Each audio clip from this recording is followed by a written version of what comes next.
नमस्कार मित्रों, क्रिडोज आईएएस में आप सभी लोगों का स्वागत है। जैसा कि आप जानते हैं, यूपी पीसीएस प्रारंभिक परीक्षा की अंतिम घड़ी चल रही है और लगभग 40 दिनों का समय शेष बचा हुआ है।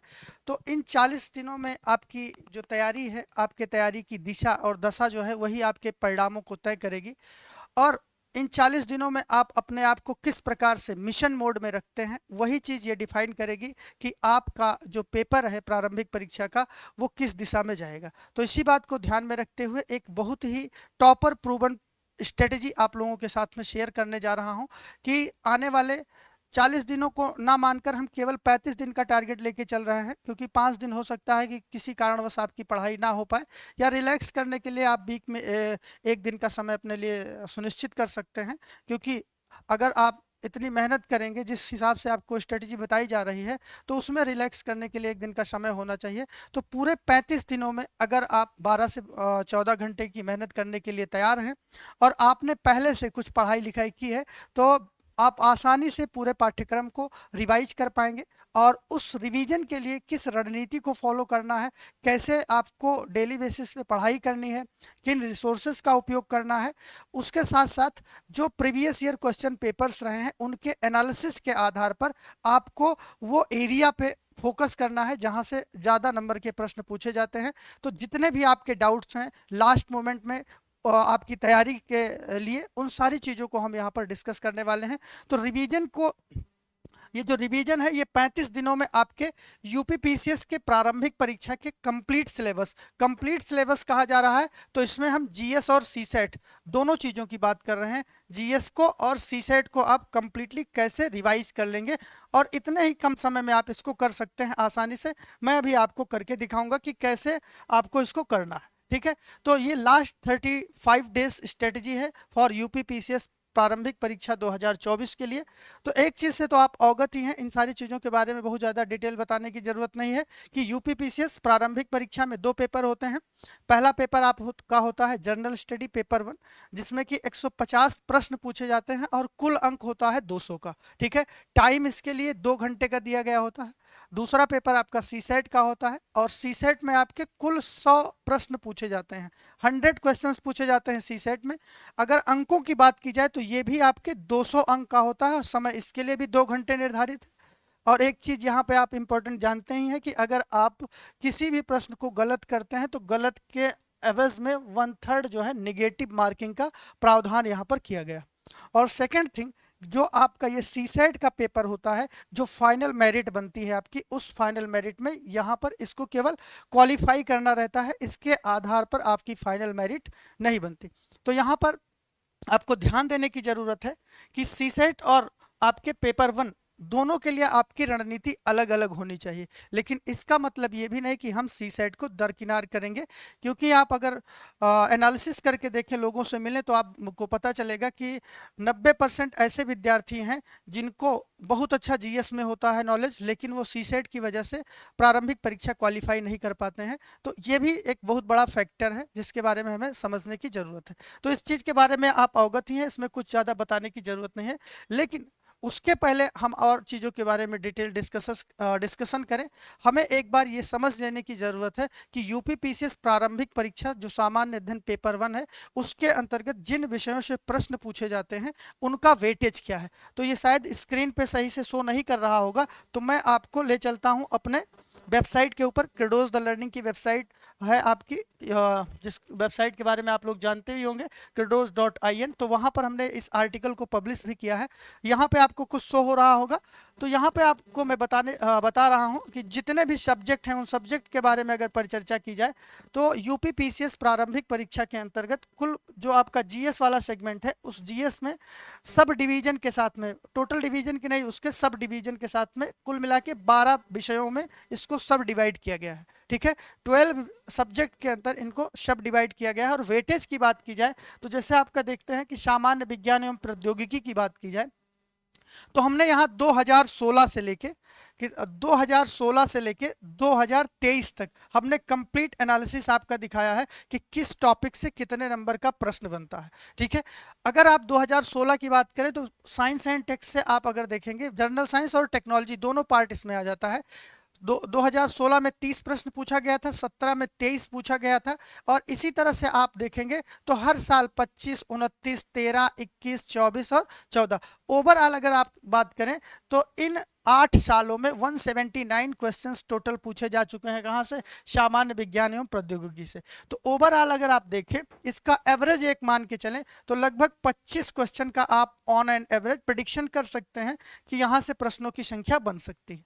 सेकंड आपका है भारत का इतिहास एवं संस्कृति, भारतीय राष्ट्रीय आंदोलन। ये दोनों टॉपिक को हमने यहाँ पे अलग अलग दिखाया है, लेकिन आप इसको ओवरऑल कैलकुलेट करते हुए चलिएगा तो यहाँ पर भी आप इनको इन दोनों चीज़ों को जोड़ेंगे तो ये भी लगभग 180 के करीब हो जा रहा है। 180 के करीब हो जा रहा है तो ओवरऑल आप मान के चल सकते हैं इसका भी वेटेज लगभग 25 प्रश्नों के आर पार ही रहता है, लगभग रहता है। कभी 21 हो गया, कभी 25 हो गया, लेकिन इन जनरल आप 25 क्वेश्चन प्रिडिक्ट करके चल सकते हैं। थर्ड सब्जेक्ट है इंडियन पॉलिटी। इंडियन पॉलिटी की बात की जाए तो यहाँ पर ऑन एन एवरेज लगभग आपका 20 प्रश्न का वेटेज रहता है। 20 क्वेश्चंस का वेटेज आपको यहाँ पे देखने को मिलेगा। थर्ड है आपकी भारतीय अर्थव्यवस्था, इंडियन इकोनॉमी। तो इसका भी वेटेज आप देखें तो लगभग यहाँ पर भी आपको 15 से 20 प्रश्नों का वेटेज आपको देखने को मिलेगा 150 प्रश्नों के अंदर। ठीक है, उसके बाद में है आपका एग्रीकल्चर, वाणिज्य और व्यापार। तो यहाँ से भी 4-5 प्रश्न पूछ ही लिए जाते हैं हर बार, ये भी आपका बहुत इंपॉर्टेंट सेगमेंट हो जाता है।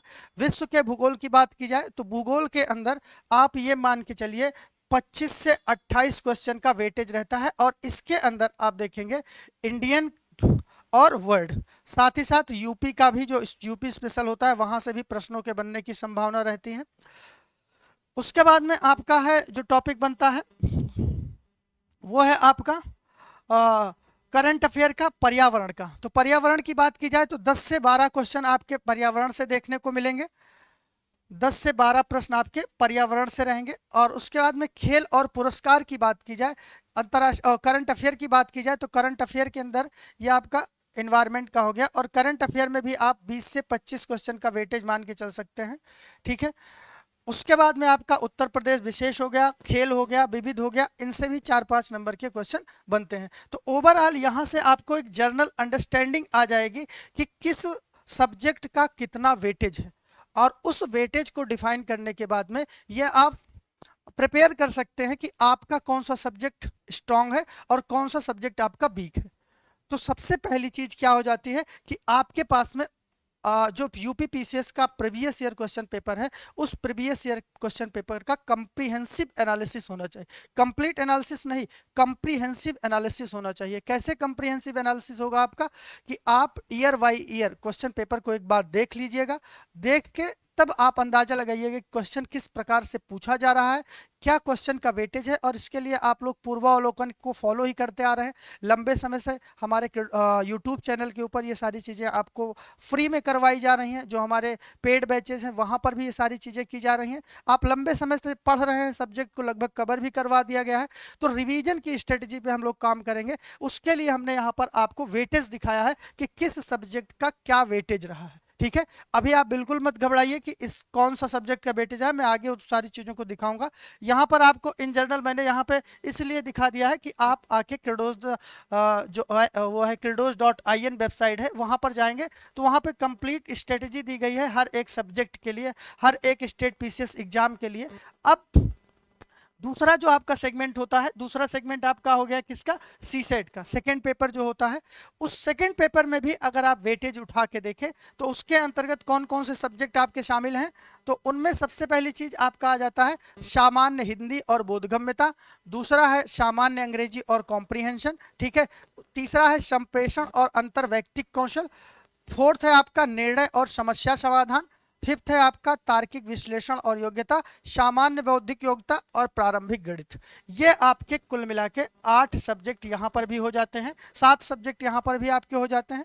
लेकिन इन सब्जेक्ट में आपको बहुत ज़्यादा फोकस इसलिए नहीं करना है, मैं अभी आपको कारण बताऊंगा और किन चीज़ों पे फोकस करना है उसका भी आपको कारण बताऊंगा, जिससे कि सीसेट के अंदर आपको जो 33% आपको क्वालिफाइंग मार्क चाहिए उसको आप कैसे गेन कर पाए, क्योंकि समय आपके पास सीमित है और उस सीमित समय में सीसैट को भी दरकिनार नहीं किया जा सकता, लेकिन सारा फोकस भी इसके ऊपर नहीं डाला जा सकता। मेन हमारा पर्पज ये होना चाहिए कि हम कैसे सीसैट में क्वालिफाई करें, और उस क्वालिफाई के लिए हमें काम करना रहेगा, उसकी भी रणनीति हम यहाँ पे परिचर्चा करेंगे। तो इन दो चीजों से आप परिचित हो चुके हैं, ठीक है। हम बढ़ते हैं अपनी स्लाइड्स की तरफ जहां पे हमने स्टार्ट किया था।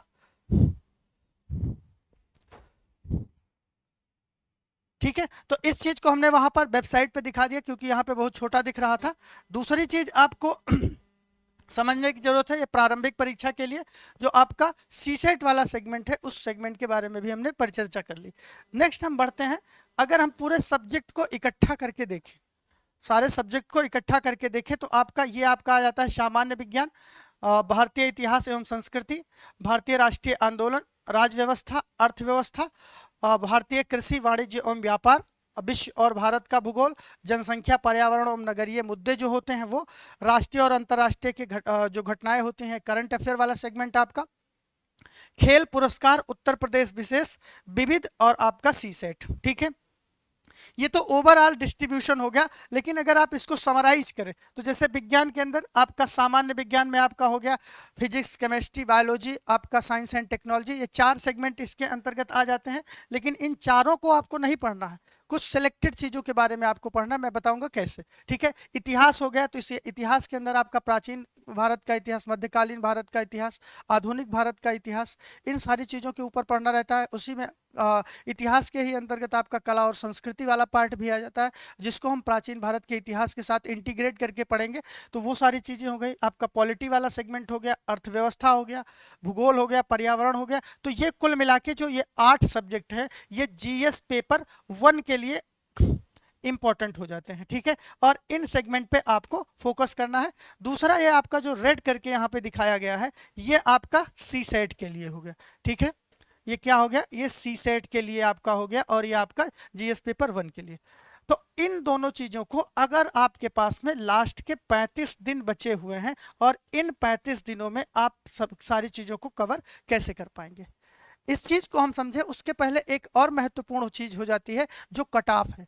कट ऑफ बहुत इंपॉर्टेंट है। अगर कट ऑफ के बारे में आपको जानकारी नहीं है, तब आप अपनी रणनीति को बना ही नहीं पाएंगे। तो अभी के लिए आपको ये समझ लेना है कि ये आपके 8 सब्जेक्ट हैं, इनके बारे में आप जानते भी हैं बहरहाल, और ये आपका सी सेट वाला पोर्शन है।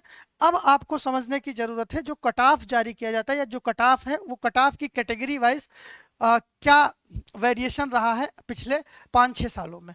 तो हम category wise UP PCS prelims के कट ऑफ की बात करें, तो कट ऑफ अगर आप देखें तो 2018, 2019, 2020, 2021, 2022 और 2023, इन 6 वर्षों का हम कट ऑफ आपके सामने प्रेजेंट कर रहे हैं। और इससे आप एक प्रिडिक्शन लगा सकते हैं कि आने वाले समय में क्या चेंजेस हो सकते हैं। दूसरी चीज, अभी 13 सितंबर को ही एक अपडेट आई है कि यूपी पीसीएस के द्वारा अभी तक जो प्रारंभिक परीक्षा का पेपर होता था वो एक ही दिन में करवाया जाता था, एक ही दिन में होता था। लेकिन अब वो परीक्षा 2 दिन में होगी, यानी कि 2 दिन में उसको करवाया जाएगा। अगर 2 दिन में पेपर हो रहा है तो 2 प्रकार के पेपर बनेंगे, अलग अलग सेपरेट पेपर्स बनाए जाएंगे दोनों दिनों के लिए।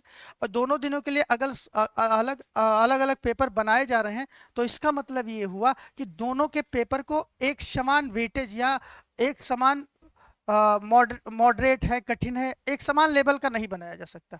और जब एक समान लेवल का क्वेश्चन पेपर नहीं बनेगा तो वहां पे नॉर्मलाइजेशन को भी इम्पोज किया जाएगा। तो नॉर्मलाइजेशन को इम्पोज करने के बाद में इसके जो कट ऑफ है, कट ऑफ में और भी परिवर्तन होने की संभावना है। तो उस प्रेडिक्शन को ध्यान में रखते हुए हमें इस बात को ध्यान में रखना है कि जो अभी तक कट ऑफ बनता आ रहा है, इसमें थोड़ा सा वेरिएशन हो सकता है। तो उस वेरिएशन को भी काउंट करते हुए चलेंगे, और एक हम सिक्योर्ड स्कोर निकालेंगे कि हमें इस सिक्योर्ड स्कोर के लिए किस तरह से प्रिपरेशन करनी है। और उस सिक्योर्ड स्कोर को हम कैसे निकालेंगे, अगर हम बात करें कैटेगरी वाइज जो कट ऑफ रहा है, तो 2018 की बात की जाए तो जर्नल का कट ऑफ क्या रहा है, 126, शेड्यूल कास्ट का रहा है 112, ठीक है, शेड्यूल ट्राइब का रहा है 90, अगर ओबीसी की बात की जाए तो 126 रहा है, और फीमेल उस टाइम पे 2018 में ईडब्ल्यूएस का नहीं था, तो फीमेल के आधार पर है 116 था। ठीक है, आगे फिर ईडब्ल्यूएस का फिर हमने यहाँ पे शामिल कर लिया है। 2019 की बात की जाए तो 117 था, 99 था आपका शेड्यूल कास्ट का, शेड्यूल ट्राइब का 77 था, अदर बैकवर्ड का 116 था, ठीक है, और ईडब्ल्यूएस का 117, यानी कि जर्नल और ईडब्ल्यूएस दोनों आपको यहाँ पे बराबर देखने को मिल रहे हैं। फिर वही 2020 में 110 हो गया था, 95 हो गया था एससी का, 77 यहाँ पर भी एसटी का था, और अदर बैकवर्ड जो थे उनका आपका 110 था, और यहाँ पर ईडब्ल्यूएस का अधिक ही हो गया था, 112 कट ऑफ चला गया, ठीक है। नेक्स्ट है आपका 2021 वाला। तो 2021 की बात की जाए तो यहाँ पर 115 था जर्नल का, 95 शेड्यूल कास्ट का, और शेड्यूल ट्राइब का 82, 113 आपका बैकवर्ड का, ओबीसी का, और 117 आपका ईडब्ल्यूएस का। अगर 2022 और 2023 ये सबसे नियरेस्ट रहे हैं, और 2022 और 23 की बात की जाए तो जर्नल में 111 था, और 2023 में जर्नल का कट ऑफ 121 था, ठीक है। तो ओवरऑल अगर आप देखें, इस चीज़ को कैलकुलेट करके देखें, तो एक सिक्योर्ड स्कोर आप कैसे मान सकते हैं कि यह प्रारंभिक परीक्षा के लिए एक सिक्योर्ड स्कोर है। तो उस सिक्योर्ड स्कोर को हम ये मान के चल रहे हैं कि लगभग आपका 130 मार्क्स अगर आपका होता है, तब आप एक बेहतर कंडीशन में होंगे। और 130 मार्क्स के बारे में अगर बात की जाए तो अप्रॉक्सीमेट ये मान के चलिए कि 97 to 100 क्वेश्चन अगर आपके सही होते हैं, तब आप इस सिक्योर्ड जोन के अंतर्गत पहुंचेंगे। और इस सिक्योर्ड जोन के अंदर अगर पहुंचना है आपको, और आप 97 से लेके 100 क्वेश्चन के बीच में अपने आप को रखने की कोशिश कर रहे हैं, तो इसके लिए आप अंदाजा लगा लीजिए कि किस लेवल पे आपकी प्रिपरेशन होनी चाहिए। क्योंकि यहाँ पर नॉर्मलाइजेशन भी होगा, तो उस बात को भी ध्यान में रखते हुए हम ये मान के चल रहे हैं कि 97 to 100 के करीब जो है आपका कट ऑफ होना चाहिए, यानी कि मतलब 97 से 100 क्वेश्चन आपके होने चाहिए, नंबर्स की बात नहीं कर रहा, इतने क्वेश्चन आपके सही होने चाहिए। और आप अंदाज़ा लगा लीजिए कि 150 में से अगर आपको 100 क्वेश्चन सही करना है, तो आपकी एक्यूरेसी कितनी मायने रखती है, और एक्यूरेसी इतनी अगर आपको मेंटेन करना है तो किस लेवल पे आपको प्रिपरेशन करने की ज़रूरत है, ठीक है। तो ये आपके दिमाग में जब तक आपका एग्जाम नहीं हो जाता, ये चलते रहना चाहिए कि हमें 100 क्वेश्चन सिक्योर करना। और 100 क्वेश्चन को सिक्योर करने के लिए जो अभी तक, ऐसा तो है नहीं, हर एक बच्चा कहीं ना कहीं टेस्ट सीरीज कर रहा होगा, कोई ना कोई मॉक टेस्ट दे रहा होगा, प्रीवियस ईयर क्वेश्चन पेपर का एनालिसिस कर रहा होगा, तो वो देख ले कि हमारा परसेंटेज कितना आ रहा है। और जो हम मॉक टेस्ट देते हैं, उस मॉक टेस्ट का अगर उस मॉक टेस्ट में हम 80% पा रहे हैं, 85% पा रहे हैं, तो ये मान के चलें कि हम यहाँ पर 60 और 65 के ही तक पहुँच पाएंगे, ठीक है। तो इस बात को भी ध्यान में रखना है कि जो मार्केट में मॉक टेस्ट चल रहे हैं और जो आयोग के द्वारा आपका टेस्ट आता है, उन दोनों में काफ़ी ज़मीन आसमान का अंतर होता है।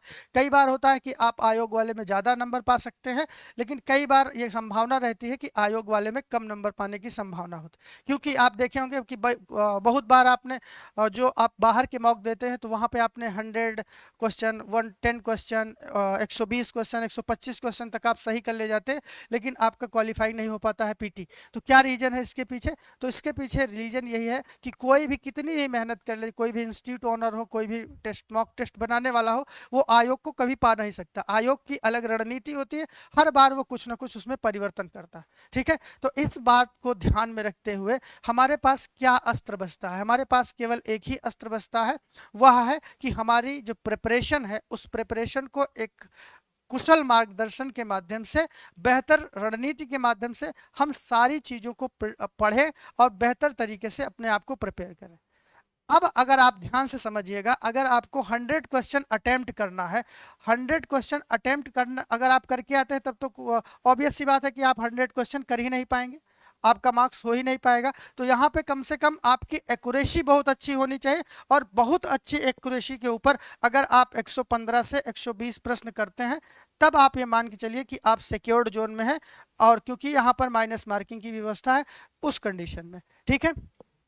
तो इस बात को हमेशा ध्यान में रखना है कि कट ऑफ जो है वो बहुत मायने रखता है, और हमें 100 क्वेश्चन किसी भी हाल में सही करना है जीएस पेपर 1 में, और 50 से 40 से 45 क्वेश्चन आपको सी सेट के अंदर सही करना है, और उसमें भी अटेम्प्ट वैसे क्वेश्चन करने हैं जिन पे आप कमांड रखते हो, उसमें मैथ भी हो सकता है, उसमें रीजनिंग भी हो सकता है, हिंदी कॉम्प्रिहेंशन भी हो सकता है, इंग्लिश भी हो सकता है, ठीक है, डिसीजन मेकिंग भी हो सकता है, अंतर्वैयक्तिक कौशल भी हो सकता है, कोई भी एक टॉपिक हो सकता है। लेकिन आपकी रणनीति जो होनी चाहिए सॉलिड होनी चाहिए कि हम जो क्वेश्चन अटेम्प्ट कर रहे हैं वो हमारे क्लियर होने चाहिए। समय बिल्कुल आप वीडियो को स्किप मत करिएगा, अंत तक जरूर देखिएगा, क्योंकि इसमें बहुत महत्वपूर्ण चीज़ों को हमने शामिल किया है आपकी प्रिपरेशन के लिए, आपकी इस जर्नी के लिए। तो 3 फैक्टर्स को हमने देख लिया।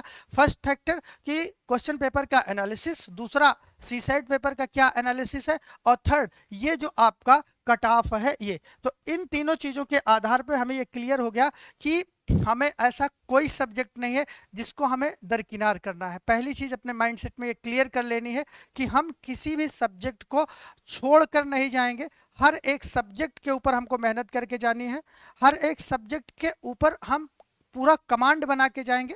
हो सकता है कि कोई सब्जेक्ट पहले से आपका अच्छे से प्रिपेयर हो, क्योंकि जो कोर जीएस के सब्जेक्ट है जिसमें आपका हिस्ट्री, पॉलिटी, ज्योग्राफी, इकोनॉमी, आपका एनवायरनमेंट हो गया, साइंस हो गया, इन 6 सब्जेक्ट में से हर एक विद्यार्थी के 1-2 सब्जेक्ट बहुत ही स्ट्रांग पोजीशन में होते हैं। तो उन स्ट्रांग पोजीशन वाले सेगमेंट को हमें क्या करना है, और मजबूत करना है। ये नहीं कि हमारा वो सेगमेंट मजबूत है तो हम किसी नई चीज के ऊपर ज्यादा मेहनत करेंगे, नहीं। आप देख रहे हैं कि लगभग हर एक जो कोर जीएस सब्जेक्ट हैं उन कोर जीएस सब्जेक्ट के अंदर 25 क्वेश्चन पूछा जा रहा है। और ये भी नहीं कि आप 25 का 25 सही करके आएंगे, गलती होने की भी संभावना है। तो आपको फोकस क्या करना है कि जो आपका स्ट्रांग एरिया है उसको पहली चीज और स्ट्रांग करनी है, दूसरी चीज जो कम स्ट्रांग एरिया है उसको स्ट्रांग करने के लिए ज्यादा प्रयास करना है, और जिसको आपने अभी तक पढ़ा भी नहीं है उसमें भी आपको इस स्थिति में जाना है कि अगर उसमें 20 क्वेश्चन पूछा जा रहा है तो 7 से 8 क्वेश्चन तो हम अटेम्प्ट ही कर लें, राइट कर ही लें, ठीक है। इस रणनीति को हमेशा अपने माइंड के अंदर रखना। क्लियर है ये 3-4 बातें? चलिए नेक्स्ट पे तो जो इंपॉर्टेंट पॉइंट्स हैं यहाँ पे हम उसको आपके सामने डिस्कस कर दे रहे हैं कि अभी हम टोटल 35 डेज को काउंट करके चल रहे हैं, ठीक है। और इन 35 दिनों की आपकी रणनीति क्या होनी चाहिए, कैसे आप पढ़ेंगे। तो पहली चीज कि कितना भी आपने पहले से पढ़ा हो, कुछ भी चीजें आपने कर लिया हो, अगर ये 30 से 35 दिन अपनी जान नहीं झोंकेंगे तो प्रारंभिक परीक्षा के सपने को आप भूल जाइए।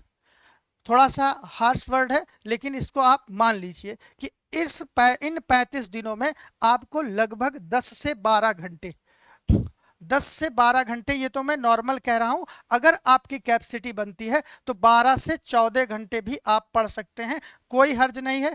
1 महीने की बात है, 1 महीने में अगर आपने मेहनत कर दी तो आपका पूरा जीवन सफल हो जाएगा। जीवन में जितना अभी तक आपने संघर्ष किया है सारे संघर्ष का आपको फल मिल जाएगा, ठीक है। तो आप 12 घंटा तो मिनिमम पढ़ना ही है, अगर आप उससे ज़्यादा कर ले रहे हैं तो वो समझ लीजिए आपके लिए प्लस पॉइंट है।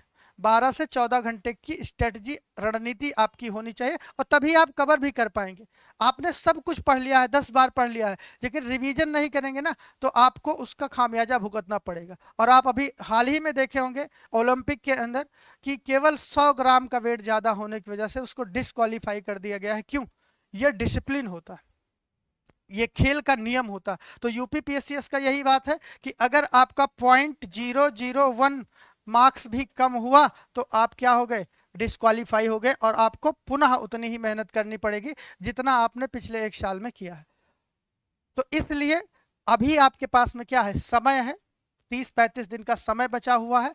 अपनी जान झोंक दीजिए, सब कुछ भूल जाइए, मिशन मोड में आ जाइए, और 10 से 12, 12 से 14 घंटे जितना भी आप मैक्सिमम पढ़ सकते हैं, अपनी लिमिट क्रॉस करके, अपने कंफर्ट जोन को त्याग के आपको इस पर स्टडी करने की जरूरत है। तो फर्स्ट थिंग कि अपने आप को मेंटली इस तरह से प्रिपेयर कर लीजिए कि अब हमको 12 से 14 घंटे पढ़ना ही पढ़ना है, कोई और दूसरा रास्ता हमारे पास नहीं है। हम मिडिल क्लास के लोग हैं, जब तक हमारे पास नौकरी नहीं होगी कोई हमको पूछने वाला नहीं है, और वो पूछेगा कब, जब हम अपने जो अभी तक हम जो करते आ रहे हैं उससे तो हमें रिजल्ट नहीं मिला, तो हमें क्या करना पड़ेगा, अपनी रणनीति और अपने काम के तरीके को बदलना पड़ेगा।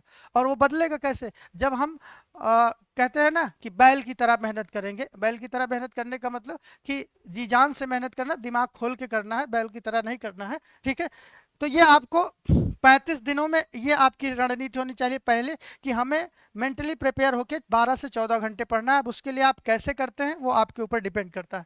सेकेंड थिंग, जो टोटल सब्जेक्ट बन रहे हैं, तो 8 आपके जीएस के बन रहे हैं और सीसेट के पूरे सेगमेंट को हम 2 यूनिट में लेके चल रहे हैं। एक आपका हो गया मैथ और रीजनिंग वाला पोर्शन, और एक आपका हो गया जिसके अंतर्गत हम कॉम्प्रीहेंशन, अंतर्वैयक्तिक कौशल और ये सारी जो चीजें होती है इनको हम रखे हैं। ठीक है, ये 2 चीजें हो गई, सब्जेक्ट का डिवीजन हो गया।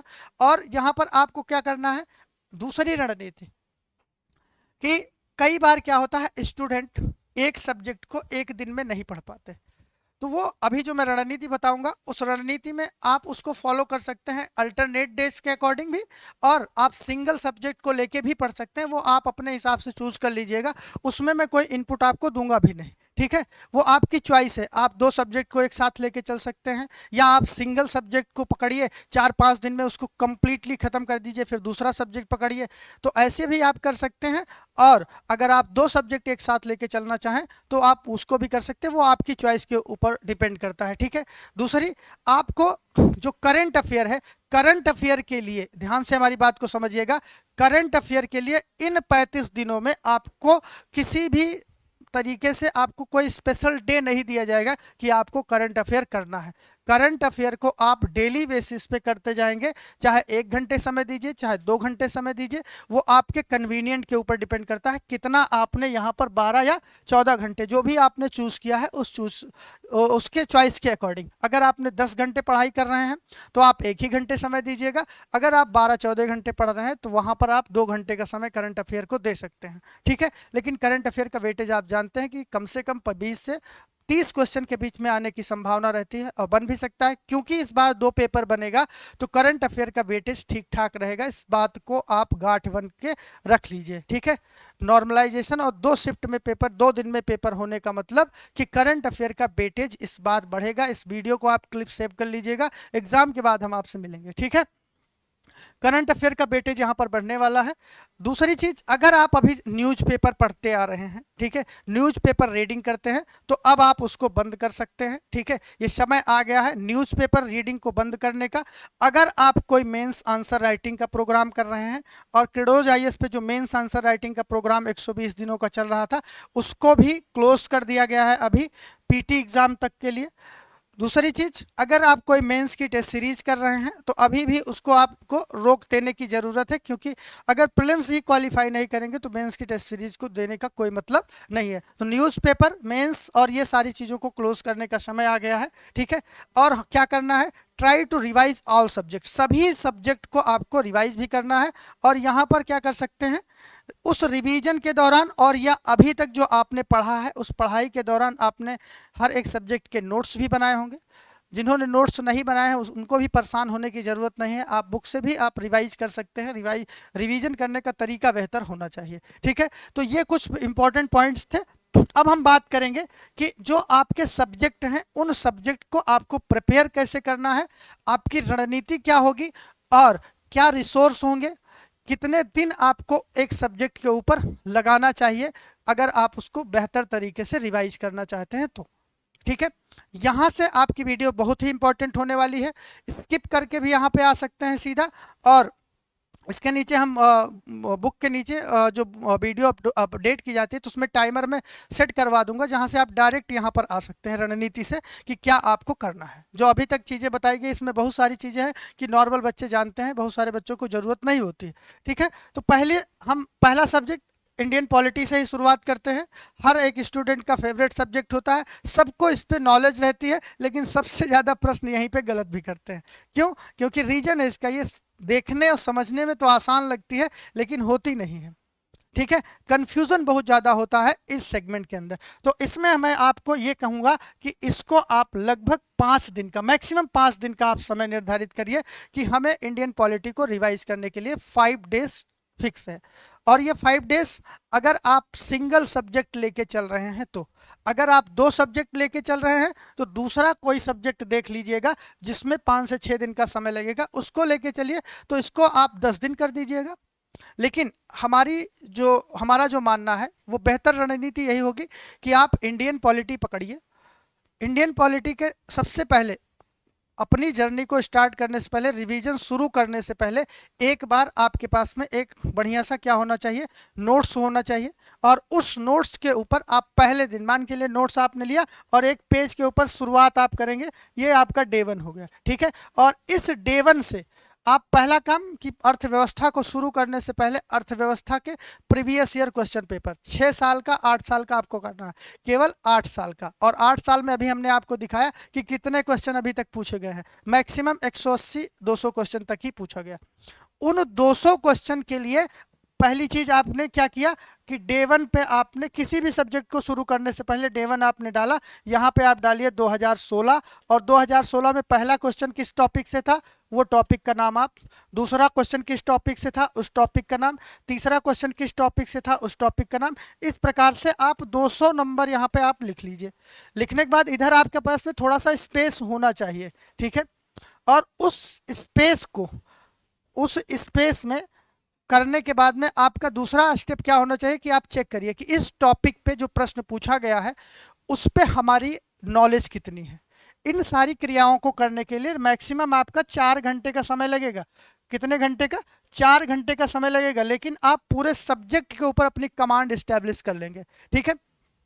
तो आपने हर एक टॉपिक के सामने आपका टिक हो जाएगा, ये हमें समझ में आता है या नहीं आता है, या आता है या नहीं आता है, उस पर राइट और रॉन्ग का आप क्लिक कर लीजिए। क्लिक करने के बाद में फिर आप अपना रिवीजन शुरू करिए। पहला task, previous year question paper को उठा के, अब प्रीवियस ईयर के लिए आप पूर्वावलोकन को मत उठाइएगा। पूर्वावलोकन को इसलिए मत उठाइएगा क्योंकि उसको बाद में पढ़ना है। प्रीवियस ईयर के लिए कोई स्पेसिफिक बुक उठाइएगा जिसमें यूपी पीसीएस के सॉरी जिसमें यूपी पीसीएस के प्रारंभिक परीक्षा के प्रश्नों का ही समावेश हो और किसी अन्य परीक्षा का समावेश ना हो। ये आपके स्ट्रेटजी बनाने के लिए है। रिवीजन के लिए तो पूर्वावलोकन ही करना है लास्ट में, लेकिन पहले आपको बनाने के लिए ये आपको फॉलो कर लेना।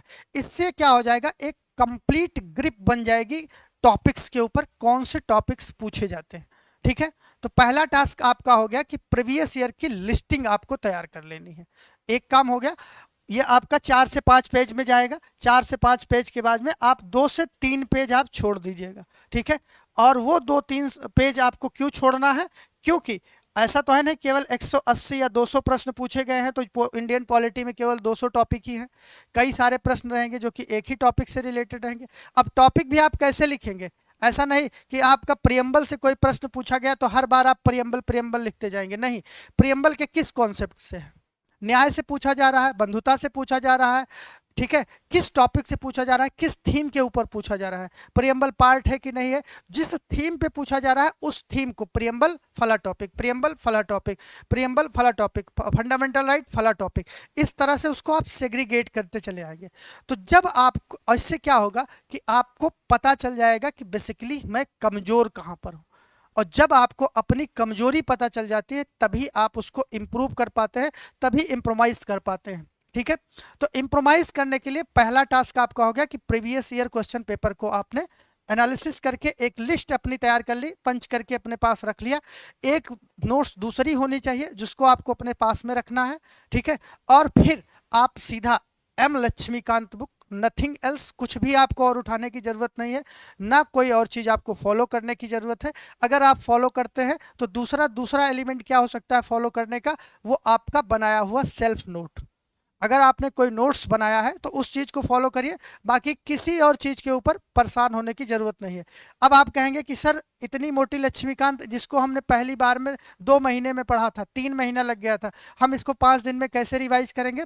उसकी भी रणनीति ये है कि क्योंकि आपने पहले से लिस्टिंग तैयार कर ली है कि हमारा ये कमजोर एरिया है, तो जिन क्वेश्चन के ऊपर आपको कंफ्यूजन रहा है, कुछ क्वेश्चन ऐसे मिलेंगे जिनको तुरंत देख के आप सॉल्व कर लेंगे, कुछ प्रश्न ऐसे मिलेंगे जिनको आप देख के सॉल्व, आप सोचेंगे कि इसके बारे में तो मैं जानता हूँ, ये कंफ्यूज हो रहा हूँ। कुछ ऐसे प्रश्न मिलेंगे जिनके बारे में आप बिल्कुल नहीं जानते, वो आपके लिए नया होगा।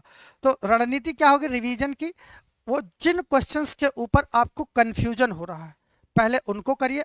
उनको करने के लिए जिस चैप्टर से वो संबंधित है उस चैप्टर को एक बार देखिए, कहाँ पे वो गलत हो रहा है उस स्टेटमेंट को आप उठा के चेक करिए। कौन सी एडिशनल चीज़ और हो सकती है उसमें हमें पढ़ लेने की ज़रूरत है, जो कि भविष्य में प्रश्न बनता है तो उसको हम सॉल्व कर सकते हैं, तो उन सारी चीज़ों को आपको करना है। तो पहला स्टेप आपका हो गया कि प्रीवियस ईयर क्वेश्चन पेपर को आपको एनालिसिस कर लेना है। फिर आपको लर्निंग करनी है कि कौन सा गलत हो रहा है, कौन सा सही हो रहा है। उसके लिए हमें किस कॉन्सेप्ट को समझने की ज़रूरत है, किस कॉन्सेप्ट को हमें छोड़ना है, क्या हमें छोड़ना है, क्या पढ़ना है, कौन सा हम ट्रिक बना सकते हैं। मान के चलिए कोई आपको फंडामेंटल राइट याद करना हो, याद नहीं होता है और उसी से रिलेटेड कई बार प्रश्न पूछे जा रहे हैं और बार बार आप देख रहे हैं कि आपका प्रीवियस ईयर में भी गलत हो रहा है, और जो आप बार जब दोबारा पढ़ के 10 मिनट बाद, 1 घंटे बाद, दूसरे दिन उसको एनालिसिस करते हैं तब भी आपका वो गलत हो जा रहा है। तो वहाँ पे आप कोई ट्रिक बना लीजिए। यानी कि ये सारी चीज़ें आपको स्वयं करनी पड़ेंगी, तभी आप 5 दिन के अंदर में पूरे सेगमेंट को रिवाइज कर सकते हैं। ठीक है, एक दिन में आप 4-5 यूनिट ले लीजिए। मान के चलिए पहली यूनिट आपने ले लिया, पहली यूनिट के अंदर आपका historical underpinning of Indian constitution, making of Indian constitution, citizenship हो गया, यूनियन एंड इट्स टेरिटरी हो गया। ठीक है, उसके बाद में आपका फंडामेंटल राइट हो गया, directive principle of state policy हो गया। तो इन सारी चीज़ों को आप ऐसा मत करिए कि एक ही दिन में खत्म करना। जो बहुत इंपॉर्टेंट सेगमेंट है वो आपको प्रीवियस ईयर से पता चल जाएगा कि कौन सा टॉपिक ज़्यादा इंपॉर्टेंट है, कौन सा टॉपिक कम इंपॉर्टेंट है। तो उसके हिसाब से आप उन चैप्टर्स के ऊपर समय निर्धारित कर लीजिए कि जैसे फंडामेंटल राइट है तो हम फर्स्ट हाफ में 6-7 घंटा फंडामेंटल राइट के ऊपर ही देंगे। जितने भी क्वेश्चन बने हैं उन सबको एनालाइज करेंगे, पढ़ेंगे, देखेंगे, ट्रिक बनाएंगे। आपका कंप्लीट, यानी कि जब आप टारगेट ओरिएंटेड होंगे, ध्यान से समझ लीजिएगा, जिंदगी का ये फलसफा है। जब जीवन में कोई टारगेट नहीं रहता, कोई हम अंतिम बिंदु नहीं डिसाइड करते, और जब हम ऐसे बहते रहते तो बहते ही रह जाते हैं। आपने देखा होगा बहुत सारे ऐसे विद्यार्थी हैं जो 30 साल 40 साल के हो गए हैं और अभी कहीं उनका सिलेक्शन नहीं हो पाया। क्यों? क्योंकि उनका टारगेट ही नहीं रहा है जीवन में, और जिस दिन उन्होंने टारगेट सेट कर लिया कहीं ना कहीं वो सफल हो गए। तो जिंदगी में टारगेट का सेट होना बहुत जरूरी है। और अपने कमरे में ये लिख के रख लीजिए कि हमें 5 दिन के अंदर इंडियन पॉलिटी के किसी भी ऐसे सेगमेंट को छोड़ना नहीं है जो पूछा जा सकता है, जिसमें प्रश्न बन सकते हैं। ठीक है, तो प्रीवियस ईयर करने के बाद में आप लर्निंग एनालिसिस उसका करना है। जितने भी कॉन्सेप्ट आपको वीक लग रहे हैं उन कॉन्सेप्ट को आपको रिवाइज करना है, और उसके ऊपर ट्रिक और जो भी चीज़ें बन सकती हैं उनको रिमेंबर करने के लिए उन सारी चीज़ों को करना है। 2 काम हो गया। तीसरा काम है, क्योंकि आपको बताया गया कि कम से कम 100 प्रश्न आपके सही होने चाहिए, और it's need to write accuracy. और ये राइट एक्यूरेसी आपकी कैसे आएगी? एब्सोल्यूट एक्यूरेसी बोल सकते हैं, राइट तो अलग चीज़ होगी, एब्सोल्यूट एक्यूरेसी होनी चाहिए। 66% परसेंटाइल जो होता है इसको गेन करना, ये 67 से भी अधिक हो जा रहा है 150 क्वेश्चन में। ठीक है, तो 67% एक्यूरेसी प्राप्त करना आसान काम नहीं होता। 150 में 100 प्रश्न सही कर पाना ऑब्जेक्टिव वाले में कुछ लोगों के लिए आसान होता है, लेकिन सामान्य विद्यार्थी के लिए आसान नहीं होता, क्योंकि वहाँ पे आपके पास में चॉइसेस होती हैं गलत करने की। क्योंकि ऑप्शन आपके पास में होता है कितना? एक सही होता है, 3 गलत होते हैं। तो जहां पर चॉइस ये है कि आप केवल और केवल 25% सही कर सकते हैं। सही होने की संभावना कितनी है? 25%, और गलत होने की संभावना कितनी है? 75%। तो जहां पर संभावना 75% गलत होने की है और सही होने की संभावना 25% है, ऐसे माहौल के अंदर आप अगर 67%, 68% की रिक्वायरमेंट है, तो वहां पर आपकी एक्यूरेसी, आपका माइंडसेट, आपके प्रश्नों की क्लियरिटी और आपका जो थॉट प्रोसेस है, ठीक है, वो बहुत ही स्ट्रांग होना चाहिए। आपके कॉन्सेप्ट बहुत स्ट्रांग होने चाहिए, तभी आप वहां पे एक्यूरेट आंसर दे पाएंगे और आपका एक्यूरेसी मेंटेन हो पाएगा। और इस एक्यूरेसी को मेंटेन किससे किया जा सकता है? वो केवल और केवल आपके previous year question paper, mock test और आपके कॉन्सेप्ट, इन तीनों चीज़ों से हो सकता है। तो प्रीवियस ईयर हम कर चुके हैं, लर्निंग आपको कैसे करनी है उसको हमने आपको बता दिया है। अब आप प्रीवियस ईयर क्वेश्चन पेपर का पूर्वावलोकन का जो बुक आता है, टॉपिक, जैसे मान के चलिए आपने एनालिसिस किया, कॉन्सेप्ट पढ़े, अब उसी टॉपिक का, क्योंकि पूर्वावलोकन टॉपिक वाइज दिया गया है, तो वहां पर आप जाके क्वेश्चंस को देख लीजिए। ऐसा नहीं कि बस आपको एक एक लाइन पढ़ना है, क्वेश्चन को देखते जाइए, सही हो रहा है, नहीं हो रहा है, अगर गलत हो रहा है तो क्यों गलत हो रहा है, उस चीज़ को एनालिसिस करिए, और एक पेज के ऊपर लिखते जाइए कि फला चैप्टर का ये कॉन्सेप्ट अभी भी हमसे छूट रहा है, हम इसको नहीं कर पा रहे हैं, यहाँ पे गलती हो रही है, यहाँ पे हमको कन्फ्यूजन हो रहा है। तो जब आप आइडेंटिफिकेशन के ऊपर काम करेंगे, कि अपनी गलतियों को आइडेंटिफाई करने के ऊपर काम करेंगे, तभी गलतियों को सुधार पाएंगे, और जब गलतियां सुधरेंगी तो ऑटोमेटिक आपका स्कोर बढ़ेगा। ठीक है, तो यहाँ पे क्या करना है कि इन 5 दिनों के अंदर इन दोनों चीज़ों को करने के साथ में आपको पर डे एक मॉक टेस्ट लगाना है, और वो मॉक टेस्ट किसका होना चाहिए? राज व्यवस्था का। अगर पढ़ रहे हैं तो राज व्यवस्था का होना चाहिए, भूगोल पढ़ रहे हैं तो भूगोल का होना चाहिए, लेकिन होना चाहिए आपका टॉपिक वाइज। ठीक है, अब इसी टॉपिक का आप क्या करिए, मॉक टेस्ट लगाइए एक कोई टॉपिक का। ठीक है, उस टॉपिक को आप करते जाइए, पूर्वावलोकन पढ़ते जाइए, और इसी रणनीति से अगर आप 12 घंटे लगाते हैं और 5 दिन तक आप पढ़ते हैं तो 12 पंचे 60 घंटे होता है। और आप यकीन मानिए कि अगर 60 घंटे आप पॉलिटी के ऊपर खर्च कर देंगे, तो अगर आप अभी पॉलिटी के क्वेश्चन में जो पॉलिटी का सेक्शनल पेपर होता था वहाँ पे 50 अंक पाते थे, तो आप ये यकीन मान लीजिए कि 90 से आप 120 के बीच में पहुँच जाएंगे। ठीक है, कितने से? 90 से 120 के बीच में आप पहुँच जाएंगे आसानी से, कोई भी आपको दिक्कत होगी ही नहीं। ठीक है, कोशिश हमेशा यही करिएगा कि एक सब्जेक्ट लेके चलिए, वो ज़्यादा बेहतर रहेगा। कंप्लीट आपका फोकस रहेगा उसी चीज़ के ऊपर, और कंप्लीटली आप उसको पढ़ते चले जाएंगे। दूसरी चीज़ क्या करना है, आप 12 घंटे का शेड्यूल बना लिए, तो 12 घंटे ऐसा भी नहीं है कि बैठ के आपको बस रगड़ के पढ़ देना है किसी भी तरीके से। आप इसकी स्टडी ऐसे करिएगा, आप पूरे दिन के शेड्यूल को लगभग, अगर आप लंबे समय तक कुर्सी पे बैठने के आदी हैं, लंबे समय तक अगर आप बैठ के पढ़ पाते हैं, और जैसा कि क्रेडोज आईएएस के प्लेटफॉर्म पे जुड़े हुए जितने भी बच्चे हैं, मैं इनकी कैपेसिटी के बारे में जानता हूं। हर बच्चा 4 घंटे तो नॉर्मली उसका समझ लीजिए कि स्टार्टर होता है। 4 घंटे, हमारी कोई क्लास 2 घंटे 2.5 घंटे से नीचे होती ही नहीं है, जो भी लाइव होती है और जो आपका ऐप के ऊपर होता है, दोनों की बात कर रहा हूँ। तो आप लोग वेल इस्टेब्लिश हैं बैठने के मामले में, पढ़ने के मामले में। 4 घंटे 5 घंटे आपके लिए बड़ी बात नहीं है। तो जो 4 घंटे बैठने की कैपेसिटी रखते हैं, उनको मैं यही सलाह दूंगा कि 2-2 घंटे का 6 स्लॉट बना लीजिए। कितना स्लॉट बना लीजिए? 6 स्लॉट बना लीजिए। हर स्लॉट के बीच में 10 से 15 मिनट का अंतर रहे, और उस अंतर के बीच में आपको रील नहीं देखना है, रिलैक्स करना है, आराम करना है। सो लीजिए 10-15 मिनट, घूम टहल लीजिए, कोई एक्सरसाइज करना चाहे एक्सरसाइज कर लीजिए, लेकिन अपने आप को रिफ्रेश रखना है, क्योंकि आपको लगातार अगर 30 दिन तक 35 दिन तक अगर पढ़ना है, तो अपनी बॉडी को भी उस लेवल पे मेंटेन करना पड़ेगा, अपने मेंटल लेवल को भी मेंटेन करना पड़ेगा। ऐसा नहीं कि आप एक दिन 12 घंटे पढ़ लिए, दूसरे दिन आप उठ ही नहीं पा रहे हैं। तो उस 12 घंटे का से पढ़ने से बेहतर है कि आप 4-4 घंटे पढ़े होते, तब भी उससे बेहतर रिजल्ट मिलता। तो कंसिस्टेंसी बहुत इंपॉर्टेंट बनने वाली है। कंसिस्टेंट वे में इस स्ट्रेटजी को आपको फॉलो करते हुए चलना है। अब आप कहेंगे कि सर आप टॉपिक बता दीजिए, ये बता दीजिए, वो बता दीजिए। ऐसे किसी कैप्सूल की आपको ज़रूरत नहीं है, और अगर आप ऐसे किसी कैप्सूल के चक्कर में है कि कोई कैप्सूल मिल जाए और आपको पेपर पहले से आउट कर दिया जाए, तो उससे कुछ होने वाला नहीं है। एग्जाम हॉल में जाके आप सारी चीज़ों को भूल जाएंगे।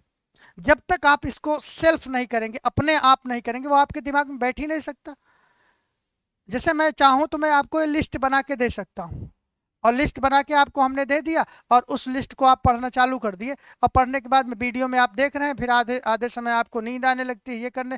तो बहुत सारी समस्या, जब आप अवेयर होके खुद पढ़ेंगे ना, तो अपने आप आपका माइंड जो है इंटरलिंक करना चालू कर देगा। जैसे आपने राज व्यवस्था किया, फिर उसके बाद अर्थव्यवस्था कर रहे हैं, तो आपको कॉन्सेप्ट विजुअलाइज होने लगेंगे, एक दूसरे से इंटरलिंक चीज़ों को कर पाएंगे।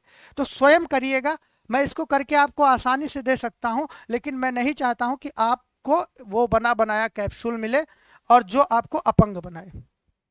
इस चीज को तो आपको करना ही पड़ेगा, और स्वयं करना पड़ेगा। और यकीन मानिए, इस स्ट्रेटजी को जो भी विद्यार्थी फॉलो कर लेगा, उसको सफलता से कोई रोक ही नहीं सकता, इसकी गारंटी है। ठीक है, लेकिन हाँ, इसको इसी हिसाब से फॉलो करना पड़ेगा। 2 चीजें हो गई इसमें, आपने 5 डेज मैक्सिमम लर्निंग, और ये हो गया 5 मॉक टेस्ट आपको करना है। और प्रीवियस ईयर क्वेश्चन पेपर को आपको कैसे पढ़ना है? प्रीवियस ईयर क्वेश्चन पेपर को आप 2-3 बार देख चुके हैं। बेड पे जाने से पहले आधे घंटे उस बुक को लेके सोइएगा, मोबाइल नहीं, बुक को लेके सोइएगा, और उसको पलटते हुए देखिएगा। पढ़ने की भी जरूरत नहीं, केवल पलटते जाइएगा। तो वो आपके सबकॉन्शियस माइंड के अंदर क्या होता है, जो आपका सबकॉन्शियस माइंड होता है, लास्ट मोमेंट में जो थॉट प्रोसेस चलता रहता है, उसी से रिलेटेड वो चीज़ों को जनरेट करता है। वैसे ही थॉट प्रोसेस, वैसे ही वाइब्स आपके माइंड में क्रिएट करता है। तो अगर आप सोते से पहले इन्हीं चीज़ों को करते हुए लेटे हैं, तो यकीन मानिए कि आपके दिमाग में जो पूरा दिन आपने 12-14 घंटे टाइम दिया है, वो सारा कुछ आपके सबकॉन्शियस माइंड में आ जाएगा। ठीक है, और जब आपके सबकॉन्शियस माइंड में चीज़ें आने लगती हैं, तो उसका रिजल्ट भी अल्टीमेट होता है, और उस अल्टीमेट रिजल्ट को ही हमें प्राप्त करना है। तभी हम 100 से 110 क्वेश्चन टारगेट कर सकते हैं यूपीपीसीएस प्रारंभिक परीक्षा के अंदर। तो ये राज व्यवस्था के लिए आपकी स्ट्रेटजी हो गई। दूसरा जो हमने आपको बताया कि ये जो मॉक टेस्ट आप देंगे इस परीक्षा के लिए, आने वाले इन 30 दिनों में जो मॉक टेस्ट है ना, वो आपका सबसे महत्वपूर्ण पार्ट होने वाला है, क्योंकि बार बार आप अपने आप को क्या करेंगे, अपने आप को प्रिपेयर करेंगे उस एग्जाम माहौल के लिए। कोशिश ये करिएगा कि जिस टाइम पे एग्जाम हॉल में, जैसे जैसे 9 बजे से आपका पेपर होता है, तो इस मॉक टेस्ट को आप 9 बजे ही सॉल्व करिएगा। इससे क्या होगा कि जो आपका बायोलॉजिकल साइकिल है, ठीक है, या जो आपका बायोलॉजिकल क्लॉक है बॉडी का, वो बायोलॉजिकल क्लॉक उस टाइम के लिए हैबिचुअल हो जाएगा। जैसे आपने देखा होगा कि कितनी बार आप कभी भी सोते हैं तो एग्जैक्ट आप जैसे 5 बजे उठ रहे हैं तो एग्जैक्ट 5:0 पे नहीं उठते, या तो 5:03 पे उठेंगे, या 5:11 पे उठेंगे, 5:07 पे उठेंगे, ऐसे ही टाइम पे आपकी आंख खुलती है। क्या रीजन है? वो आपके एक बायोलॉजिकल क्लॉक का सर्किल है। तो उसी हिसाब से अगर आप इस टाइम फ्रेम में जो 9 बजे से पेपर होता है उसी टाइम पे अपने आप को एक्यूरेट बनाते हैं, उसी टाइम पे आप इस एग्जाम को देते हैं, इस मॉक टेस्ट को देते हैं, तो आप अपने आप को इस तरह से बायोलॉजिकली क्या करेंगे, डेवलप कर लेंगे। आपका मेंटल लेवल उसी टाइम पे क्या हो जाएगा, एक्टिवेट हो जाएगा। एक्टिवेशन होता है ना, जैसे कुछ लोग होते हैं कहते हैं हमको रात में ही नींद रात में ही हम पढ़ पाते हैं, दिन में हमारे पढ़ाई में मन नहीं लगता। क्या है? उनका बायोलॉजिकल क्लॉक सेट है। कुछ लोग होते हैं वो कितनी भी कंडीशन हो जाए, वो पूरी रात अगर जगे हो लेकिन वो सुबह ही उठ जाते हैं, क्यों? उनका बायोलॉजिकल क्लॉक सेट है। तो बायोलॉजिकल क्लॉक का बहुत मायने होता है। हाँ, एक चीज़ के लिए मायने नहीं रखता, आप किसी भी काम को किसी भी समय कर सकते हैं। ऐसा कोई ये ज़रूरत नहीं है कि आप भोर 4 बजे उठ के पढ़ेंगे तभी आपको चीज़ें समझ में आएंगी, ऐसा नहीं है। लेकिन आपके माइंड के एक्टिवेशन का जो टाइम है वो फिक्स है, वो बायोलॉजिकल क्लॉक पर ही निर्भर करता है। तो आप कोशिश करिए कि 9 बजे आप मॉक टेस्ट दीजिए। मॉक टेस्ट देने के बाद में मॉक टेस्ट का तुरंत एनालिसिस करिए। अब क्या प्रोसेस क्या है, हर जगह हर इंस्टीट्यूट का आपका जो मॉक टेस्ट होता है वो आपको क्विज फॉर्म में भी मिलता है, पीडीएफ फॉर्म में भी मिलता है। पीडीएफ फॉर्म में आप चीज़ों को सॉल्व कर लीजिए। पीडीएफ फॉर्म में सॉल्व करने के बाद में आप सीधा मॉक टेस्ट के ऑनलाइन वर्जन पे जाइए, वहाँ पे ABCD क्लिक करके तुरंत उसका रिजल्ट ले लीजिए और देख लीजिए आपने कितना सही किया है, कितना आपका गलत है, और उसी के हिसाब से आप अपना एक्यूरेसी मेंटेन कर लीजिए। तुरंत आपको एक्यूरेसी पता चल जाएगी। जितने क्वेश्चन गलत हुए हैं उनकी आप लिस्ट तैयार कर लीजिए कि फला मॉक से हमारे ये टॉपिक में गलतियाँ आ रही हैं। तो जब आप चारों तरफ से अपनी गलतियों को निकालने की कोशिश करेंगे तो गलतियां छन के आपके हाथ में आ जाएंगी, और जब गलतियां आपके हाथ में छन के आ जाएंगी तो उसको सॉल्व करना आसान हो जाता है। जब आपको अपनी गलती पता चल जाए तो समझ लीजिए सफलता का 70% काम आपका हो गया। अब तो गलतियों को सुधारना ही है ना, बाकी सारी चीज़ें तो पता चल गई। तो हमेशा इस सारी चीज़ों को आपको फॉलो करना है। मैं हर एक सब्जेक्ट पे इस चीज़ को नहीं बताऊंगा, इसी स्ट्रेटजी को, इसी रणनीति को आपको हर एक सब्जेक्ट के ऊपर लागू करना।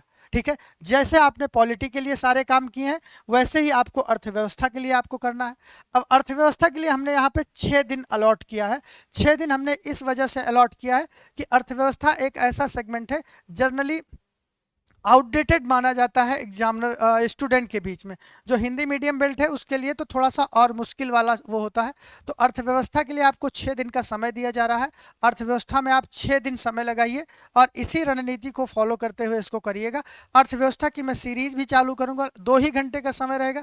उस 2 घंटे को आप देख लीजिएगा तो बहुत सारे आपके डाउट्स और सारी चीज़ें समाप्त हो जाएंगी, कोई प्रॉब्लम आपको रहेगी ही नहीं। तो 8 से 10 वाला जो सीरीज चल रहा है इसमें नेक्स्ट सब्जेक्ट आपका अर्थव्यवस्था स्टार्ट होगा। तो हम इसी रणनीति के ऊपर चलेंगे और केवल 6 दिन के अंदर, केवल 6 दिन के अंदर कंप्लीट इकोनॉमी, जो रणनीति मैंने आपको राजव्यवस्था के लिए बताई है उसी रणनीति को फॉलो करवाते हुए हम इसको करवा देंगे। तो आप इसके लिए बिल्कुल बेफिक्र रहिए अर्थव्यवस्था के लिए। ठीक है, यही कॉन्सेप्ट आपको लागू करना है किस पे, भूगोल पे। भूगोल में भी हमने 6 दिन का समय दिया है क्योंकि यहाँ पर इंडियन ज्योग्राफी और वर्ल्ड ज्योग्राफी दोनों को कवर करना है। साथ ही साथ एग्रीकल्चर वाले जो आपके इशू होते हैं वो भी आपको कवर करना है। ठीक है, ये सारी चीज़ें आपको करना है। पहला काम आपके क्या करना है कि इसको शुरू करने से पहले 4-5 घंटे लगा के आपको इसके PYQ के ऊपर काम कर लेना है। भूगोल में भी यही काम आपको करना है। पर्यावरण के लिए केवल 3 दिन का समय निर्धारित किया गया है क्योंकि यहाँ से कम प्रश्न बनते हैं, और इसके लिए भी आप यही फॉर्मेट आप फॉलो कर सकते हैं। बात अगर विज्ञान की जाए तो विज्ञान में भी आप ये देखिएगा कि कहाँ से प्रश्न ज़्यादा बन रहा है। मैं अभी आपको बता दूं, मैंने एनालिसिस किया ही है, मैं आपको दे सकता हूं, लेकिन मैं अगर आपको दे दूंगा तो आप बस उसको अभी पढ़ के भूल जाएंगे। जब आप खुद एनालिसिस करेंगे तब आपको प्रश्न याद हो रहेंगे, और जब आपको प्रश्न याद रहते हैं तभी आप बेहतर रिजल्ट वहाँ पर निकाल पाते हैं। ठीक है, तो यहाँ पे आपका बायोलॉजी वाला सेगमेंट हो गया, केमिस्ट्री वाला सेगमेंट हो गया, टेक वाला पोर्शन हो गया। अभी आपने देखा होगा 2023 का जो प्रश्न पत्र आया था वहाँ पे टेक वाले ठीक ठाक प्रश्न पूछे गए थे, तो उसलिए उसको एनालिसिस करना बहुत ज़रूरी है।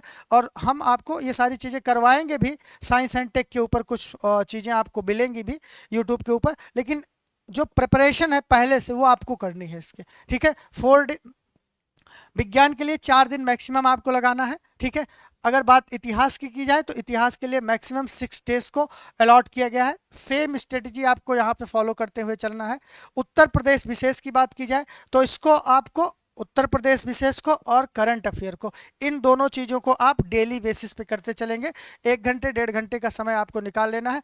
30 दिन का समय बचा हुआ है, 30 टॉपिक ही लगभग है उत्तर प्रदेश विशेष के अंदर। मैं आपको दिखा भी देता हूँ कि उत्तर प्रदेश विशेष में कितने टॉपिक हैं, मैं आपको यहाँ से दिखा देता हूँ। तो ये आपकी वेबसाइट है क्रेडोज द लर्निंग और credos.com। तो यहाँ पे आप आएंगे तो ये देखिए यहाँ पे सिलेबस दिया गया है कि कुल मिला के आपके 14-15 टॉपिक हैं। ठीक है, कुल मिला के 14-15 टॉपिक हैं। और आप यहाँ से क्या करिएगा, यहीं पे आप वेबसाइट पे भी आके देख सकते हैं, या आपके पास कोई बुक है तो वहाँ से भी आप कर सकते हैं। यहाँ पे आप देखिए कि उत्तर प्रदेश एक दृष्टि में, ये आप 2 दिन इसको लगा दीजिए, 2 दिन इसके ऊपर, तो 14 दिन का समय, 28 दिन में आप एक टॉपिक उठाइए और एक टॉपिक से रिलेटेड बहुत सारी ऐसी वेबसाइट है जहाँ पे आप सीधा जाके इसके मॉक टेस्ट दे सकते हैं। बुक आपके पास होगी ही, वहाँ से भी आप इसको सॉल्व कर सकते हैं। इसकी थियरी पढ़ लीजिए, बस आपके लिए फेयर एनफ है। क्वेश्चन बहुत कम ही पूछे जाते हैं इन टॉपिक्स के ऊपर। पर्टिकुलरली अगर प्रारंभिक परीक्षा की बात की जाए तो प्रारंभिक परीक्षा में कम ही प्रश्न पूछे जाते हैं। ये सारी चीज़ें हैं। बाकी अभी बहुत जल्द हम क्या करेंगे, करंट अफेयर का जो टेस्ट पेपर वगैरह है सब यहाँ पे अपडेट करवा दिया जाएगा, तो वहाँ से आप सारी चीज़ों को ले लीजिएगा। 1500-1600 क्वेश्चन आपको प्रोवाइड कर दिए जाएंगे। 1500-1600 क्वेश्चन को सॉल्व करने के लिए मैक्सिमम आप 2 दिन के अंदर में उसको आसानी से रिवाइज कर सकते हैं। ठीक है, तो ये सारी चीज़ें रहेंगी किसके लिए, करंट अफेयर के लिए। तो यहाँ पर आपको करंट अफेयर और उत्तर प्रदेश विशेष, इन पर आपको डेली बेसिस पे काम करना है। तो अब आपको समझ में आ गया होगा कि डेली बेसिस पे आप काम कैसे करेंगे। इनिशियल आपको एक दिन तो आपका 2 से 4 घंटे लग जाएगा पीवाईक्यू पे एनालिसिस करने के लिए। बाकी और सारी चीज़ों के लिए आप 3-3 घंटे का, 2-2 घंटे का, 1-1 घंटे का, 45-45 मिनट का, जैसा आपको कन्वीनियंट लगे, जैसा आपका कल्चर हो पढ़ने का, जैसे आपके बॉडी का कल्चर हो, लर्निंग कल्चर है, उस हिसाब से अपने हिसाब से इसको बना लीजिए। लेकिन हाँ, इन दिनों को याद जरूर रखिएगा कि 5 दिन में मतलब पॉलिटी का एक भी ऐसा कोई भी कोर एरिया नहीं बचना चाहिए जिनके ऊपर हम प्रिपरेशन ना करें। क्लियर है यहाँ तक। फिर उसके बाद में इतना करने के बाद आपको क्या करना है, दूसरा आपका बचता है जो करंट आपका सीसेट वाला पोर्शन है। तो सीसेट के लिए स्पेशल हम 5 डेज अलॉट करेंगे आप लोगों के लिए, कि 5 दिन अपने लिए रखिए कि हमें लास्ट के 5 दिन सीसेट के ऊपर काम करना है। कितने दिन, 5 दिन सीसेट के ऊपर काम करना है, और उन 5 दिनों में और किसी सब्जेक्ट को नहीं पढ़ना। गलती सबसे बड़ी क्या होती है, मैं सैकड़ों स्टूडेंट से मिलता हूँ, उनसे यही गलती होती है। अगर वो अभी पॉलिटी पढ़ रहे हैं, किसी दोस्त से मिले, उसने कहा मैं तो ज्योग्राफी पढ़ रहा हूँ और मैं ये टॉपिक पढ़ लिया हूँ, ये हमारा तैयार है, उसने कोई क्वेश्चन उनके सामने दाग दिया, और जैसे उन्होंने वो क्वेश्चन उनसे पूछा और उस क्वेश्चन को उन्होंने जवाब नहीं दिया, तो वो पूरी तरह से डिमोरलाइज हो गए। और पहुंच के घर में जो पॉलिटी पढ़ रहे थे उसको रखा एक किनारे, तुरंत ज्योग्राफी खुली, उसको पढ़ना चालू कर दिए, तो ना वो पॉलिटी के रहे ना वो ज्योग्राफी के रहे। तो हमेशा इस चीज़ को फोकस करना है कि 5 दिन मतलब 5 दिन, और किसी चीज़ के बारे में कुछ भी नहीं सोचना। कुछ भी पढ़िए, कहीं से भी पढ़िए, यूट्यूब से, बुक से, किसी स्टूडेंट से, दोस्त से, जो भी पढ़िए, लेकिन पढ़िए तो उन 5 दिनों में केवल और केवल पॉलिटी पढ़िए। इकॉनमी का शेड्यूल चल रहा है तो इकॉनमी पढ़िए, वो डेट अपने हिसाब से डिसाइड कर लीजिएगा, समय अपने हिसाब से डिसाइड कर लीजिएगा और उसको कर लीजिएगा। सेकंड आपका सीसेट है। सीसेट के अंदर सामान्य हिंदी और बोधगम्यता है। इसकी वीडियो क्लासेस पड़ी हुई हैं प्लेलिस्ट पर, उसको आप डाउनलोड करके देख लीजिएगा। दूसरी चीज़, इसमें इसी वीडियो के नीचे एक नीचे आपका टेलीग्राम चैनल का और व्हाट्सएप चैनल का लिंक दिया गया है, और उस व्हाट्सएप चैनल और टेलीग्राम चैनल से आप जुड़ जाएंगे तो हम आपको वीडियो लिंक डेली बेसिस पे प्रोवाइड करते रहेंगे। जैसे मान के चलिए, यूट्यूब के ऊपर बहुत सारे ऐसे टीचर्स हैं जिन्होंने पढ़ाया कंप्लीट पॉलिटी इन 11 आवर्स, 11 घंटे में पूरी पॉलिटी को उन्होंने रिवाइज कर दिया है 24 घंटे के अंदर। तो ऐसे बहुत सारे, उन सारी चीज़ों को चाहे हमारा हो या किसी अन्य का हो, मैं आपको बता दूंगा उसको कि एक बार उसको देख लीजिए, आपका कंप्लीट रिवीजन हो जाएगा। तो इस ग्रुप में आप जुड़ जाइएगा, मैं आपको वो महत्वपूर्ण चीज़ें जो PDF हो सकते हैं, जो और भी इंफॉर्मेटिव चीज़ें हो सकती है, उन सारी चीज़ों को मैं आपको प्रोवाइड करता रहूँगा, जिससे कि आप आसानी से चीज़ों को रिवाइज कर पाएँ। हमारा मकसद यही है कि ज़्यादा से ज़्यादा लोग इस बार प्रारंभिक परीक्षा में क्वालिफाई हों। तो यहाँ पर हिंदी और बोधगम्यता के लिए आपको क्रेडोस के यूट्यूब चैनल के ऊपर सारी चीज़ें आपको मिल जाएंगी, कहीं और जाने की ज़रूरत नहीं है। सामान्य अंग्रेजी और कंप्रीहेंशन है, इसको आप अभी, अगर आपका इंग्लिश ठीक है तब आप ध्यान दीजिएगा। अगर आप इंग्लिश आपका सही नहीं है, ध्यान से हमारी बात समझिएगा, अगर आपका इंग्लिश लैंग्वेज पे कमांड नहीं है तो इसको आप स्किप कर सकते हैं अभी के लिए, क्योंकि अगर इस पे लगेंगे तो सारी चीज़ों को नए तरीके से तैयार करना पड़ेगा, उसको कोई कॉस्ट बेनिफिट एनालिसिस नहीं मिलेगा। ठीक है। संप्रेषण और अंतर्वैयक्तिक कौशल की बात की जाए तो संप्रेषण और अंतर्वैयक्तिक कौशल का जो प्रोग्राम है, सरस सर ने हमारे यूट्यूब चैनल पे जो कोर प्रिंसिपल्स हैं उनको बताया है। बाकी 4-5 क्लासेस और हमारी आएंगी इन्हीं टॉपिक्स के ऊपर, जिसमें आपके सारे कॉन्सेप्ट क्लियर हो जाएंगे, कहीं कुछ जाने की आपको ज़रूरत नहीं है। और एक चीज़ है, एक हमारा कोर्स भी है CSET का, मात्र 599 रुपये का, उसमें सारी चीज़ों को बहुत बेहतर तरीके से कराया गया है। अगर आपका जेब अलाउ करता है तब आप इसको भी परचेज कर सकते हैं, अदरवाइज मैं इंसिस्ट आपको नहीं करूँगा, आपको मैं सेल्फ स्टडी के लिए ही प्रेरित कर रहा हूँ इस कॉन्सेप्ट पे। ठीक है। निर्णय और समस्या समाधान, तार्किक विश्लेषण, सामान्य बौद्धिक योग्यता और प्रारंभिक गणित। ठीक है। अगर दूसरी चीज, अगर आपका गणित स्ट्रांग है, ठीक है, तो उसको स्ट्रांग कर लीजिएगा। एक बार हर एक टॉपिक से जितने भी प्रकार के क्वेश्चन बनते हैं उनका एक एक एग्जाम्पल आप सॉल्व कर लीजिएगा। अगर नहीं है स्ट्रांग तो ज़्यादा आपको करने की ज़रूरत नहीं है, आप रीजनिंग को और रिमेनिंग जितने भी ये टॉपिक्स हैं इनको आप 5 दिनों में कवर करने का भरसक प्रयास करिएगा, क्लियर हो जाए। दूसरा काम क्या करना है, डेली बेसिस पे आपको इसके लिए भी कम से कम, केवल बहुत ज़्यादा नहीं, आधे घंटे का समय आप निकालिए और इसके प्रीवियस ईयर क्वेश्चन पेपर को उठा के देख लीजिए। प्रीवियस ईयर क्वेश्चन पेपर को उठा के देखने का मतलब आप अपने फ़ोन में PDF भी रख सकते हैं, बहुत सारे PDF फ्री में आपको मिल जाएंगे। नहीं मिलता है तो आप हमको संपर्क करिएगा, मैं आपको वो सारे PDF प्रोवाइड करा दूंगा। वहाँ से आप 30 से 40 मिनट इसको देखते रहिए, पर डे देखते रहिए। कुछ सॉल्व नहीं करना है ना कुछ करना है, बस क्वेश्चन पे आपकी नज़र जाती रहनी चाहिए, आपके सब कॉन्शियस माइंड में उसका स्ट्रक्चर बनना चाहिए, क्लियर है। और उसके बाद में 5 से 6 मॉक टेस्ट एनी हाउ, किसके, CSET के, आपको कर ही लेना है और करके आप बेहतर तरीके से इस रणनीति को फॉलो कर सकते हैं। इस रणनीति में मैंने आपको कुछ ऐसा नहीं बताया जो आप एक्सपेक्ट कर रहे थे कि सर कोई लिस्ट पकड़ा देंगे, उन्हीं लिस्ट को पढ़ के हम जाएंगे 100 क्वेश्चन कर लेंगे। ऐसी कोई लिस्ट कोई बना नहीं सकता। अगर कोई दावा करता है तो वो आपके साथ में गलत करता है, कोई दावा नहीं हो सकता। आप अपने भविष्य के निर्माता हैं और आप ही के द्वारा उन सारी चीज़ों को करना पड़ेगा जिसकी रिक्वायरमेंट है। ठीक है। हम आपको असिस्ट कर सकते हैं, सहारा दे सकते हैं, आपको कोई कॉन्सेप्ट नहीं समझ में आ रहा है उसको समझा सकते हैं, लेकिन अंत में जब एग्जामिनेशन हॉल में जाएंगे तो आप अकेले जाएंगे। इसलिए इन 35 दिनों में, 30 दिनों, 35-40 दिन जो बचे हुए हैं, इसमें अपने आप को संभालिए, अपने आप को पहचानिए, अपनी शक्ति को पहचान के आप पूरी ताकत के साथ में लग जाइए। भविष्य आपके साथ में है और आप बेहतर करके आएंगे। ठीक है। नेक्स्ट थिंग मैं आपको बता दे रहा हूँ जो चीज़ें हैं। नेक्स्ट आप इस पर भी बहुत कंफ्यूज हो जाएंगे कि हम रिसोर्स क्या फॉलो करें, क्या हमको पढ़ने की ज़रूरत है। बिल्कुल आप अपने आप को कसम दे दीजिएगा कि हमें रिसोर्स के ऊपर बहुत ही कंसाइज होके बैठना है। पहली चीज़, आपके GS के सारे पूर्वावलोकन होने चाहिए। पूर्वावलोकन क्यों होने चाहिए, और ध्यान दीजिएगा, पूर्वावलोकन पे बहुत ज़्यादा समय व्यतीत करने की ज़रूरत नहीं, आपको कॉन्सेप्ट पे समय व्यतीत करने की ज़रूरत है। पूर्वावलोकन प्रीवियस ईयर क्वेश्चन पेपर्स का एनालिसिस है।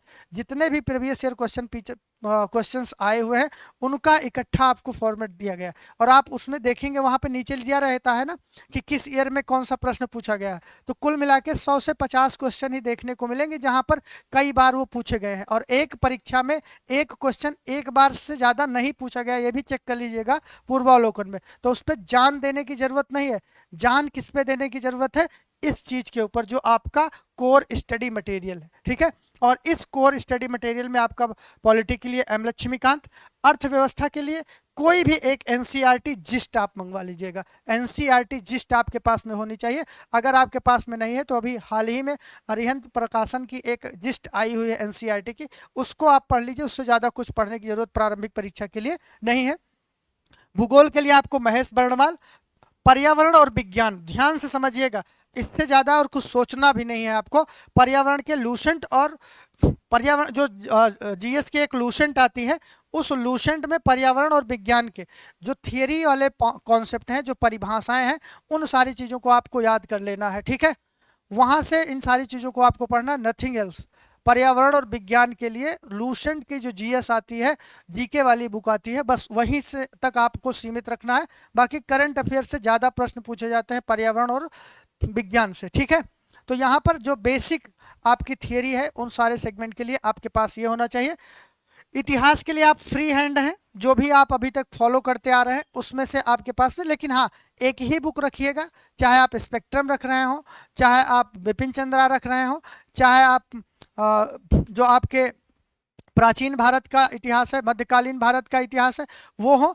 और अगर प्राचीन भारत और मध्यकालीन भारत के इतिहास के बारे में आप कंफ्यूज्ड हैं तो क्रेडोज आईएएस के एप्लीकेशन के ऊपर 2 पीडीएफ 60 पेज की, 60 पेज का आपका एंशिएंट का है और 60 पेज का आपका मिडिवल का है। दोनों 30 या 40 रुपए की ई बुक फॉर्मेट में है। उसको आप लेके उसको पढ़ सकते हैं, मोर देन सफिशिएंट है। मैंने खुद उसको टाइप करवा के बनाया है, वो मेरी द्वारा बनाई बुक है, तो मैं उसके लिए गारंटी लेता हूँ कि उससे ज़्यादा आपको कुछ पढ़ने की जरूरत नहीं। और मुश्किल से 60 पेज की हैं दोनों। 60 पेज मतलब 30 ही पेज में आ जाता है, वो कंप्लीट आपको मिल जाएगा, वो आप कर लीजिएगा। मॉडर्न इंडियन हिस्ट्री के लिए आप किसी एक बुक को फॉलो कर सकते हैं जिससे आप कंफर्टेबल हों, ठीक है। बाकी प्रोसेस आपको हमने सारा बता ही दिया है। उत्तर प्रदेश विशेष है और करंट अफेयर है, ये डेली बेसिस पे आपको करना है। उत्तर प्रदेश विशेष और करंट अफेयर के लिए आपको परेशान होने की ज़रूरत नहीं है। अभी कल ही एक मैराथन हम लोगों ने करवाया था 1200 प्रश्नों का, जिसमें से 600 प्रश्न हो चुके हैं, 600 प्रश्न अभी बाकी हैं, उनको करवाऊंगा। और उसके बाद में 700 क्वेश्चन मैं आपको एग्जाम के पहले 7 क्वेश्चन पेपर फॉर्मेट में 100 क्वेश्चन का फॉर्मेट क्वेश्चन पेपर आपको मैं प्रोवाइड करा दूंगा। वो आप वहां से एप्लीकेशन से आप देख लीजिएगा, उससे कहीं आपको बाहर जाने की ज़रूरत नहीं है।